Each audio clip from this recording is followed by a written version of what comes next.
हम दोस्तों और व्यूअर्स, कैसे हैं आप लोग। जैसा कि आप लोग जानते हैं कि मैं यूट्यूब और फेसबुक के लिए वीडियोस बनाता हूं और शेयर करता हूं।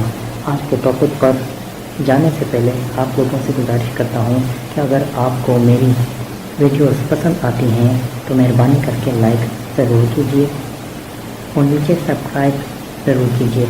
इससे आप बआसानी मेरी हर नई क्लिप्स से वाकिफ़ हो सकेंगे और बज़रिए नोटिफिकेशन आपके ईमेल में मेरी हर बार न्यूएस्ट वीडियो पहुंच जाएंगी।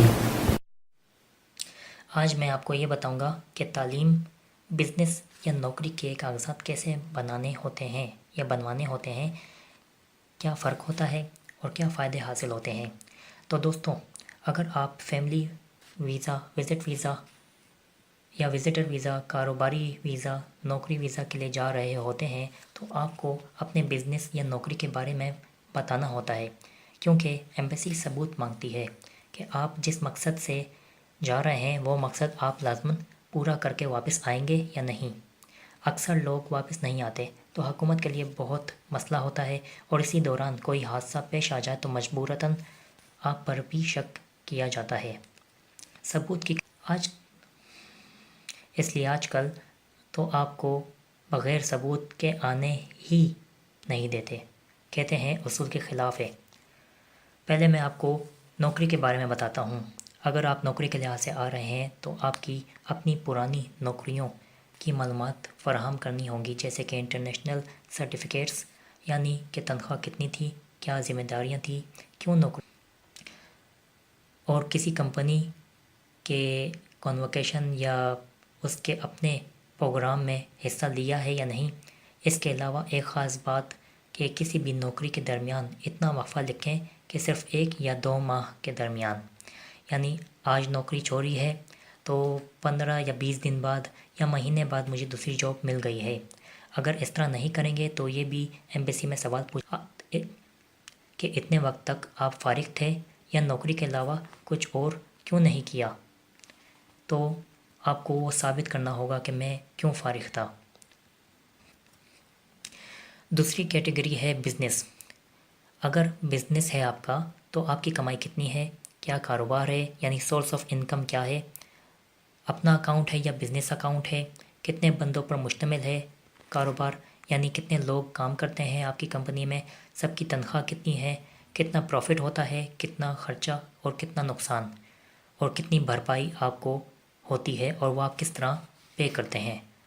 और अगर नुकसान नहीं होता तो जो पैसा रखा है इसकी कमी क्यों है, कोई जायदाद या मकान ख़रीदा है बीच में, या प्रॉपर्टी आपने ख़रीदी है अपने नाम पर, कितने की थी, या बैंक से, तो आपने किन वजूहात पर लोन लिया था और किस तरह माहाना या इंस्टॉलमेंट किस तरह वापस आप दे रहे हैं, और ये इंस्टॉलमेंट कब। अब आते हैं तीसरी कैटेगरी, यानी कि तालीम। अगर आप तालीम के कागजात बना रहे हैं तो उसके बीच में वक्फा बिल्कुल ना हो। मसलन मैंने इस साल मैट्रिक किया है तो 2 साल बाद मेरे पास इंटर की डिग्री हो, यानी कि यहाँ पे जो एम्बेसी होती हैं पाकिस्तान की, उनको हमारे एजुकेशन का सिस्टम पता होता है कि हमारे मुल्क में तो 2 साल की डिग्री होती है या 4 साल की, लेकिन बाहर मुल्क में डिग्रीज़ 1 साल की होती हैं। उनका बैचलर 3 साल का होता है यूके में और मास्टर 1 साल का। तो हमसे ये पूछा जा सकता है कि मसलन आपने 2011 में मैट्रिक किया है और इंटर 2014 में किया है, तो 12 और 13 में आप क्या करते रहे, या 1 साल का डिफरेंस क्यों आया, इसमें आपने कोई वोकेशनल प्रोग्राम किया है या नहीं। इस तरह के सवालात हमारी वीज़ा फॉर्म के लिए मुश्किलात पैदा करते हैं, क्योंकि हमारे पास सबूत की कमी होती है और जब हम आगे जवाब नहीं दे पाते तो उनको हम पे भरोसा नहीं होता कि हम अगर इसको वीज़ा दे दें तो इसका क्या एतबार है कि आप यहाँ पर हमारे मुल्क आकर तालीम करके वापस चले जाएंगे। हो सकता है हम आपको वीज़ा दें और आप यहाँ पे आके घूम जाएं या अज़ानम के लिए अप्लाई कर दें, इसकी वजह से आपको वीज़ा वो नहीं देते और आपको अपील या कैंसिलेशन की सूरत में पासपोर्ट वापस आ जाता है और कभी कभार तो रिजेक्ट भी हो जाता है। आप फिर उसके लिए दोबारा अप्लाई करते हैं तो आपको मज़ीद मुश्किलात का सामना करना पड़ता है और डॉक्यूमेंट्स और प्रूफ देने होते हैं। और जिनको नहीं पता वो उनके लिए एक آسانی میں یہ بھی کہہ سکتا ہوں کہ آپ کوئی ووکیشنل پروگرام کا سرٹیفکیٹ بنوا سکتے ہیں اور وہ جمع کروا سکتے ہیں کہ اگر اس میں نے تعلیم یعنی کہ انٹر میں 1 سال بیچ میں گنوایا تو میں اس بیچ DIT کر رہا تھا یا میں ڈپلومہ ان DBA کر رہا تھا، بزنس ایڈمنسٹریشن کر رہا تھا، اس طرح کے دستاویز پیش کرنے ہوں گے۔ تعلیم میں وقفہ اگر آپ ثابت نہیں کرتے ہیں اور سچ مچ بتاتے ہیں یعنی جھوٹ نہیں بولتے یا سرٹیفکیٹس پیش کرنے میں کوئی دقت ہے تو ایمبیسی واپس کر دے گی کہ آپ کی تعلیم میں وقفہ ہے اور ہو سکتا ہے کہ آپ لندن پڑھنے نہیں بلکہ کسی اور وجہ سے یا کام کرنے کے لحاظ سے آ رہے ہوں، یا آپ اپنے ملک واپس نہیں آنا چاہتے، نکلنا چاہ رہے ہیں۔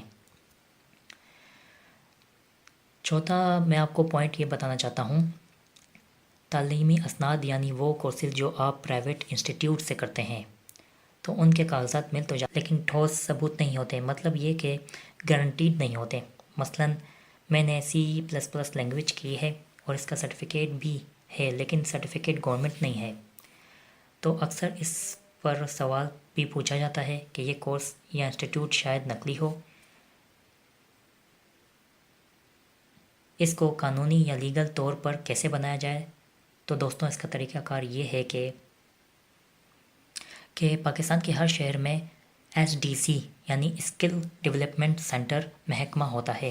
آپ کو جو سرٹیفکیٹ جس انسٹیٹیوٹ سے ملے ہوتے ہیں آپ نے ان کو ضائع نہیں کرنا ہوتا اور اسی سرٹیفکیٹ کو آپ نے SDC لے جانا ہوتا ہے۔ یہ محکمہ ٹیکنیکل بورڈ سے ہے اور آپ کو جو سرٹیفکیٹ ملے ہوتے ہیں اس کے نیچے ایڈریس، فون نمبر اور محکمے کا نام موجود ہوتا ہے۔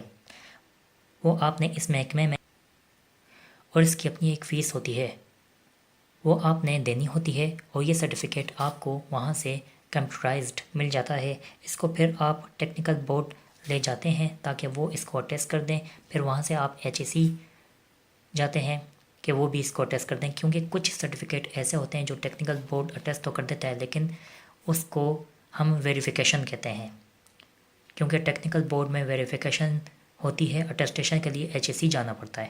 اسی طرح وہ لوگ جن لوگوں نے ڈپلومہ کیا ہوتا ہے، ڈپلومہ آف ایسوسیٹ انجینئرنگ، اس کی بھی میں نے ایک الگ ویڈیو بنائی ہے، آپ میرے چینل میں دیکھ سکتے ہیں۔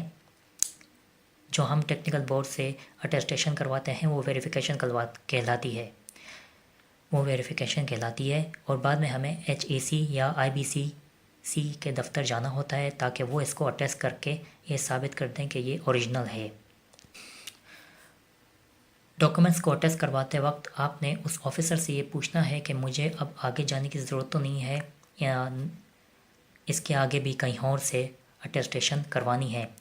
اکثر آفیسر بتا دیتے ہیں اور کچھ نہیں بتاتے۔ آپ کو کم از کم جس انسٹیٹیوٹ سے آپ نے کورس کیا ہے ان سے بھی معلومات لینی ہوگی کہ اس کو میں کہاں سے اٹیسٹ کرواؤں تاکہ میں ایمبیسی میں اگر اس کو ثابت کروں اور وہ مجھے اس بات پر ریجیکٹ کر دیں تو اس کے لیے مجھے کیا اضافی کاغذ یا کوئی دستاویزات یا ڈاکومنٹیشن کرنی ہوگی یا نہیں، تو وہ آپ کو بتائیں گے۔